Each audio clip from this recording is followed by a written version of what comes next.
Hey, Beth Kanell here with The Secret Room. Today we're going to talk about how you turn kids into history detectives.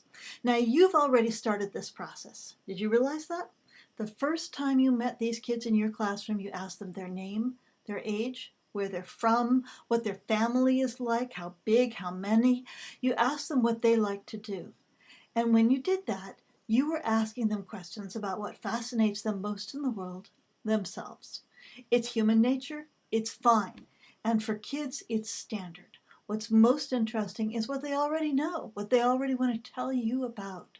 When you give the kids an opportunity to be storytellers, you light them up, you activate them, and we become collaborators with the kids on what history is. Now, for a really basic start to history detectives, try this simple exercise. Draw on the chalkboard or your whiteboard or even a big piece of paper a very simple timeline about 20 years long. It should include the years that most of the kids are born, a few years before that, and go all the way up to this year. Now, invite the kids to tell you what years they were born. Most kids will know this from third grade onward. If your kids are in first and second grade, you may want to do a simple math example with them so that they can backtrack and figure out the exact year by subtracting their age from this year. They'll enjoy it because it's about them, right? Right. Okay, when you have this timeline built up and you have the kids' years of birth marked, which are probably going to cluster in most classrooms around 1 or 2 calendar years, then start marking other years. Years that their parents got married, for instance, if they know, or years that they went to a zoo, the first year they went to a school, the year that they moved, the year they had the best birthday party ever, the year they got their first bicycle, any other events the kids bring up. When you do this, you're turning the kids into storytellers to you.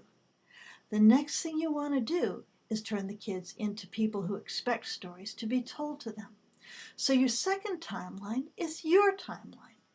But you challenge the kids to interview you to get the years to put onto your timeline. The minute you've done that, you've turned the kids into not just people who are looking at themselves, but people who are looking at the people around them and getting curious. You've also, by the way, taught a lesson about empathy and about sharing the classroom because you've helped the kids focus on someone other than themselves. But let's keep that quiet and let's not make a point of it to the kids. What we're really talking about for now with the kids is time, years, and how things happen in sequence. This is really what history is. It's people's stories locked up on time, years, on sequence, and on what makes them important.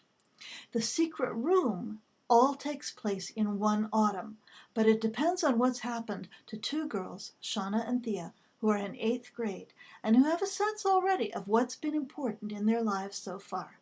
That's what your students have too, and that's what we're looking at today.